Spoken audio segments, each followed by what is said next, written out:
Carnival jumps onto the cost-cutting bandwagon. Royal Caribbean is officially back in Australian waters, and the Tasmanian government tries to do something.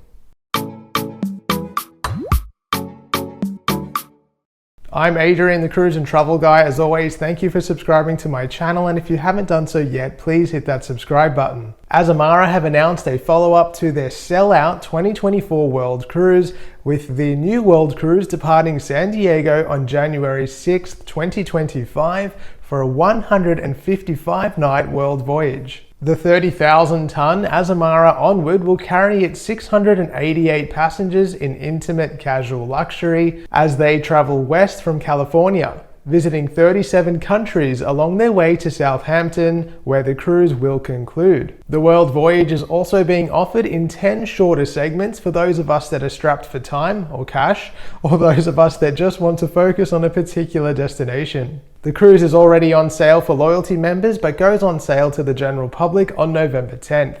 In a communication sent to guests dated November 2nd, Carnival President Christine Duffy announced some upcoming changes to the culinary offerings of the cruise line. Though Australian sailings will be spared an increase in the cost of specialty dining, we won't escape all of the changes. On cruises of 6 nights or longer, lobster will still be served in the main dining room, but that will now happen on the second elegant night instead of the first. Additionally, whilst ordering a second main course in the dining room will remain complimentary, those of you wanting a third will need to stump up $7 Australian.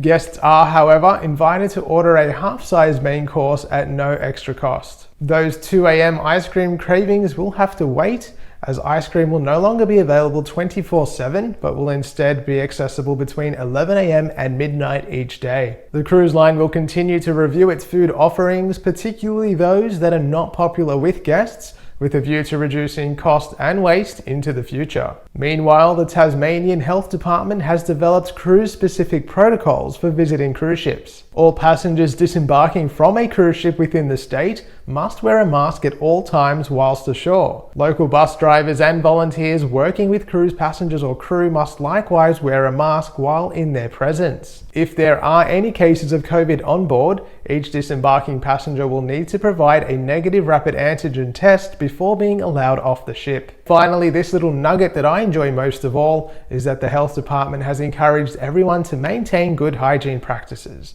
Groundbreaking.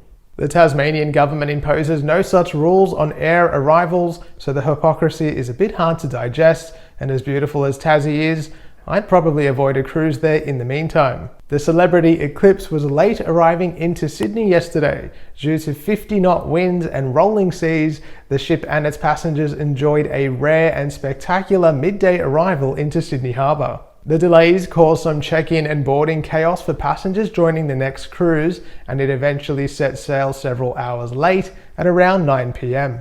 Royal Caribbean's Crown and Anchor loyalty program have made an adjustment to the drink vouchers supplied to its Diamond level members and above. These passengers receive vouchers daily to use for drink purchases on board, and effective from today, a receipt will be issued whenever one of the vouchers is used. This will ensure that passengers can keep track of the vouchers that they have used throughout the day and make sure that they're being applied to the drink of their choice. Finally this week, Royal Caribbean's Quantum Class sisters have officially arrived in Australia and have kicked off the cruise line's first Australian summer cruise season since 2019. I'm excited to be boarding Ovation of the Seas for the first time next week, and I'll be bringing you a full ship tour, vlog and more, so make sure you hit that subscribe button and notification bell to stay up to date. Well, that's it for this week's cruise news update. Wherever you are, thank you very much for watching.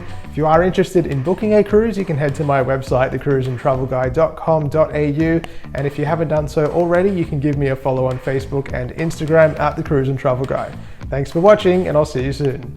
Azamara have announced an on cruises of 6 nights or longer, lobster will still be. Guests are, however, still invited to order half sizes. If there are any COVID cases on board the ship, each disembarking passenger will